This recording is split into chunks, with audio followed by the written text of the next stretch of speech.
सोनीपत नगर निगम चुनाव को लेकर भाजपा पूरी तरह चुनावी मोड में आ गई है। इसी कड़ी में सोनीपत स्थित भाजपा कार्यालय में एक अहम बैठक का आयोजन किया गया, जिसकी अध्यक्षता हरियाणा सरकार के कैबिनेट मंत्री कृष्णलाल पंवार ने की। बैठक में जिले भर से आए संगठन के पदाधिकारी, कार्यकर्ता और वरिष्ठ नेता शामिल हुए। इस दौरान वार्ड स्तर से लेकर मेयर पद तक की चुनावी रणनीति पर विस्तार से मंथन किया गया। बैठक के बाद प्रेस कॉन्फ्रेंस को संबोधित करते हुए मंत्री कृष्णलाल पंवार ने बताया कि नगर पालिका, नगर परिषद और नगर निगम चुनाव के लिए उन्हें प्रभारी और संयोजक की जिम्मेदारी सौंपी गई है। उन्होंने कहा कि भाजपा में हर चुनाव से पहले संगठन और कार्यकर्ताओं से व्यापक विचार विमर्श किया जाता है और इस बार भी टिकट वितरण पूरी तरह योग्यता और जीत की संभावना के आधार पर होगा।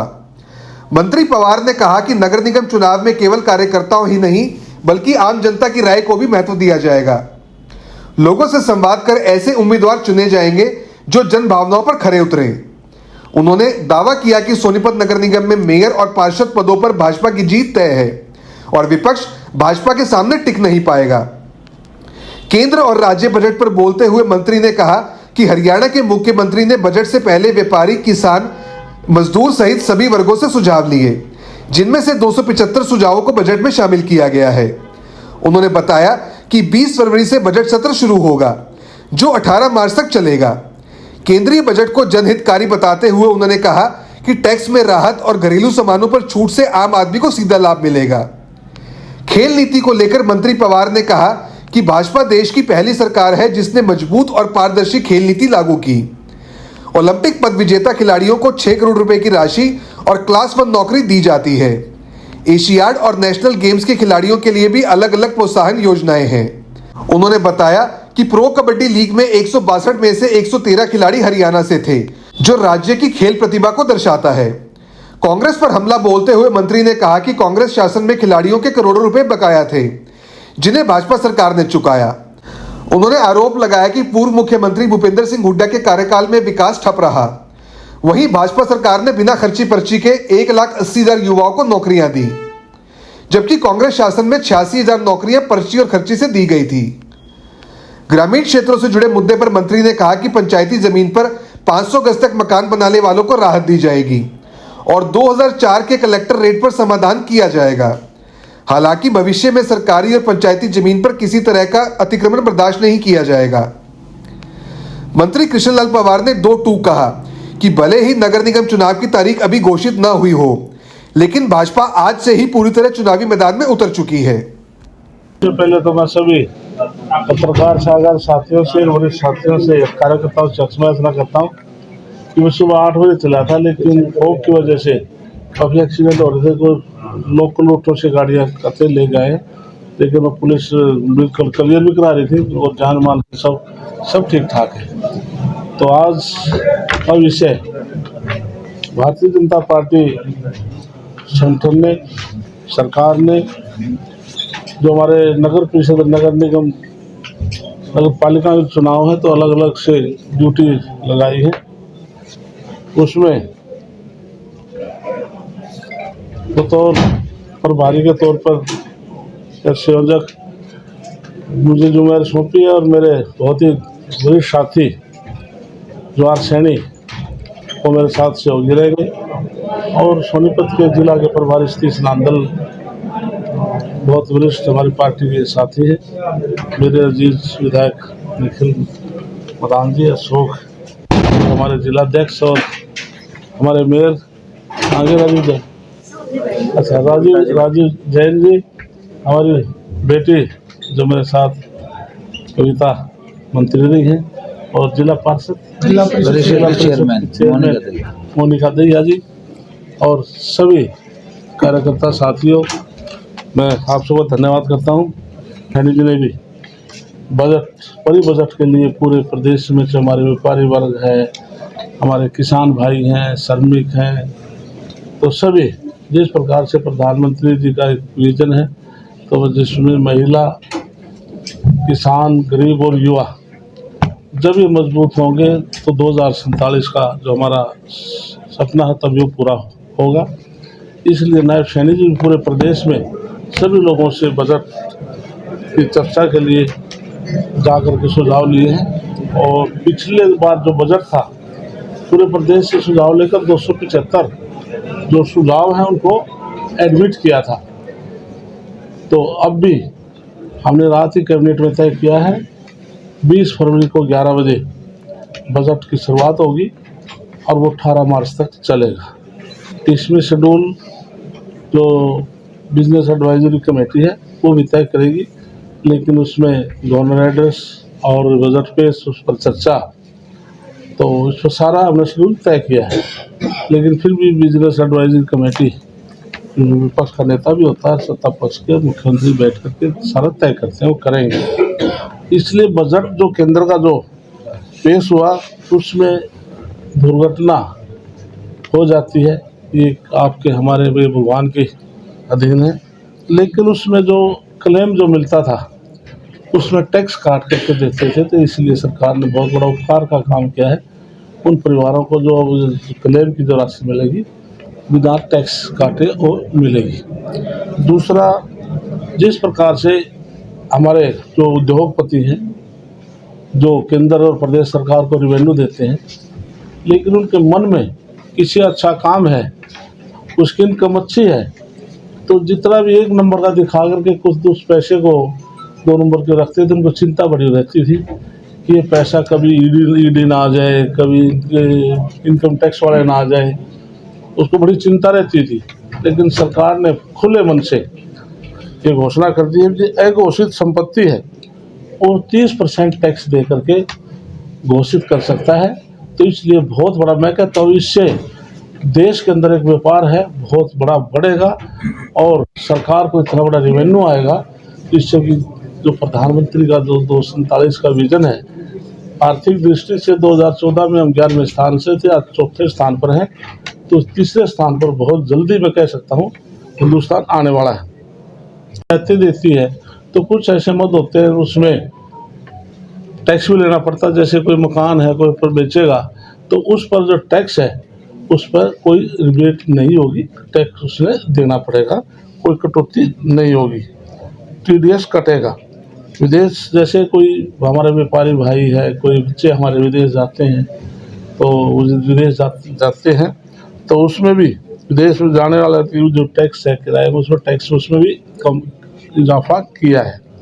जो बायो फार्मा है उसमें 10,000 करोड़ का सरकार ने प्रोविज़न किया है, जिससे कि बायो फार्मा का ज़्यादा से ज़्यादा इसका आगे काम बढ़ सके। और जो लाइलाज बीमारी है, कैंसर है, शुगर है, तो इस प्रकार से उनकी जो इलाज की जो दवाइयाँ हैं उसमें काफ़ी रिबेट दी है। और 17 ऐसी दवाइयाँ हैं जो आम आदमी के जीवन के अंदर जो यूज प्रयोग होती है, तो उनमें को भी राहत दी है। और इसके अलावा हमारे 10 साल में जो प्रधानमंत्री का विजन 247 का, उसके लिए कैसे शो होगा कि देश में कोई गरीब नहीं है। जैसे 10 साल में हमने 25 करोड़ बीपीएल परिवार हैं उनसे बाहर निकाले हैं, और लक्ष्य है बहुत जल्दी हम ज़्यादा परिवारों को बीपीएल से हम बाहर निकाल लें। इसके साथ हमारे 5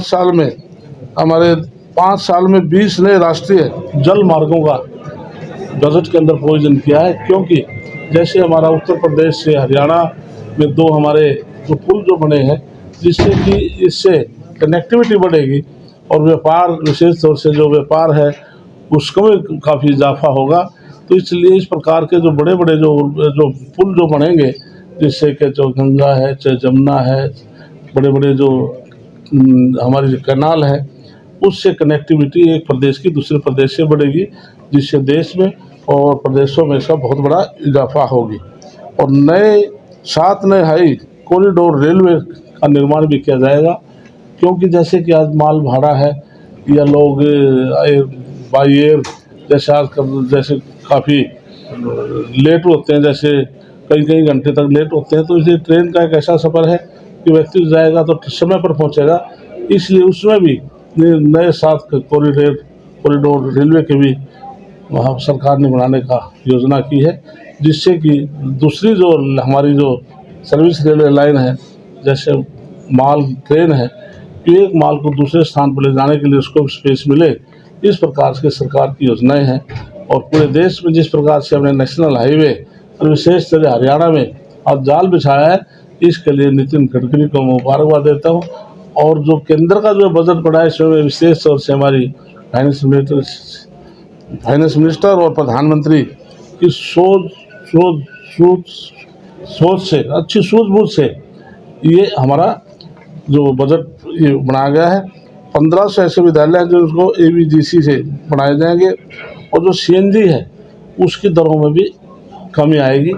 यह हमारा संगठन का चुनाव है, यह नगर निगम नगर पालिका का चुनाव है, जैसे आपने हमारे राष्ट्रीय अध्यक्ष का चुनाव देखा था।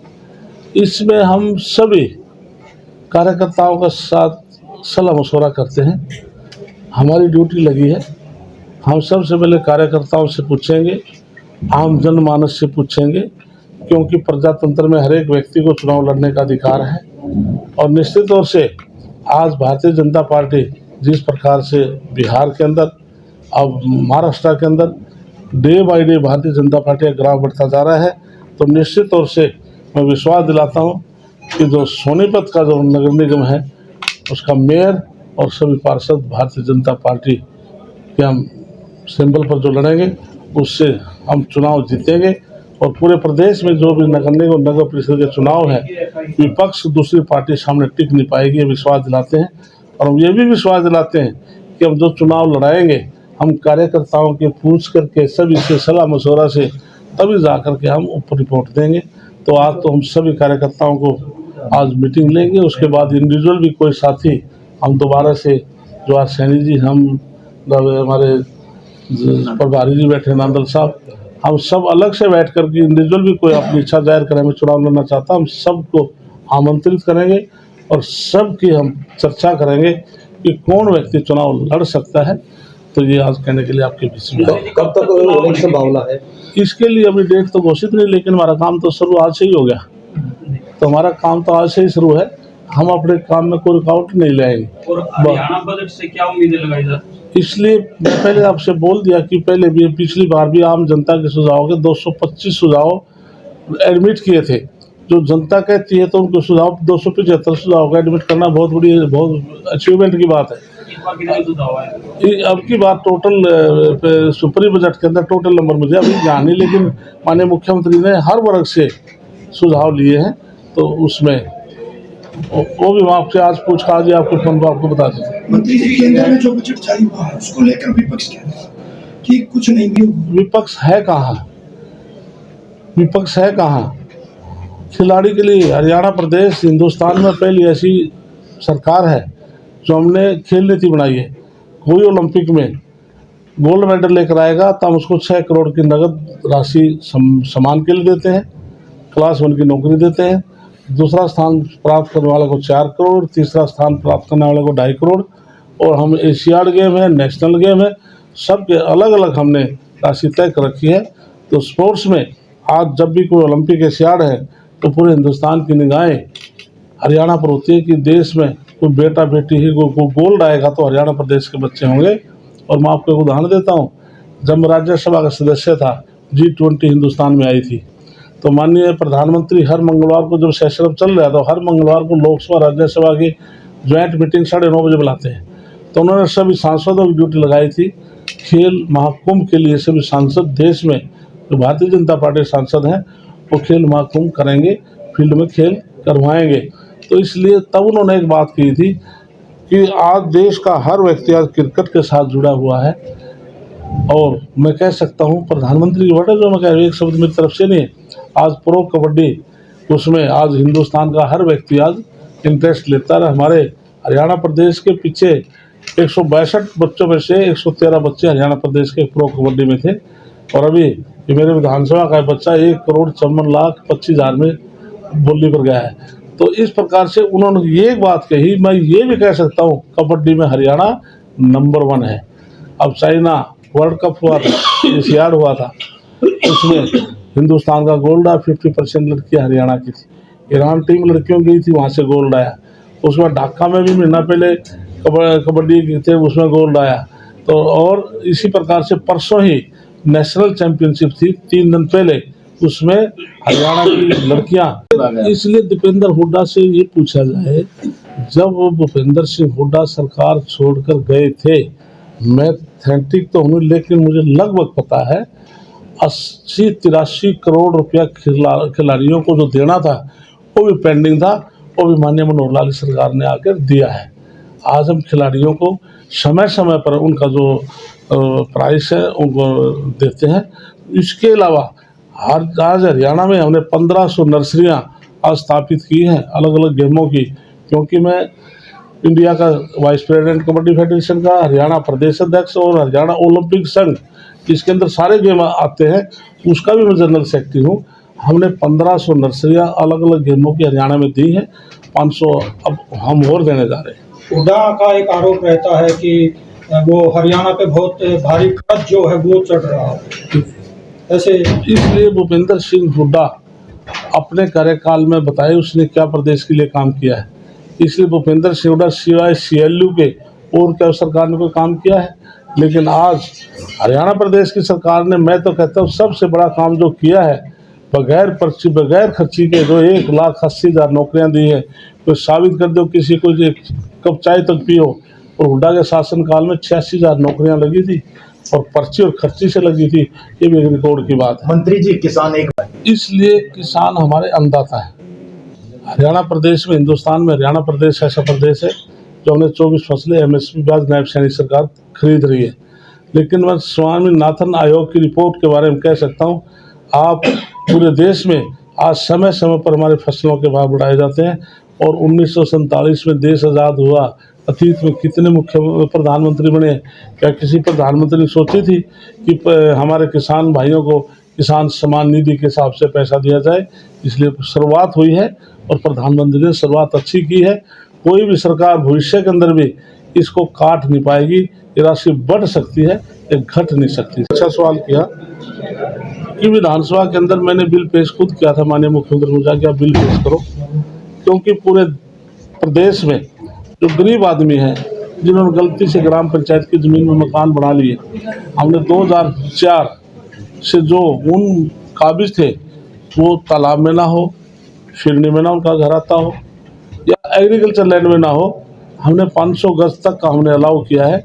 500 गज मैक्सिमम या जितना उसका मकान बना हुआ होगा हम उसको रिलीज करेंगे और उसको रास्ता भी देंगे। और 2004 का जो कलेक्ट्रेट है उस पर देंगे। और परसों हमारे 2 दिन पहले हमारे 31 तारीख को संत गुरुदास जी महाराज की जयंती थी, मैंने मांग पत्र में दिया है कि माननीय मुख्यमंत्री जी जो गरीब आदमी है 2004 का जो कलेक्ट्रेट उसमें देने में समर्थ है, उसमें कुछ विचार किया जाए तो सरकार इस पर भी विचार करेगी।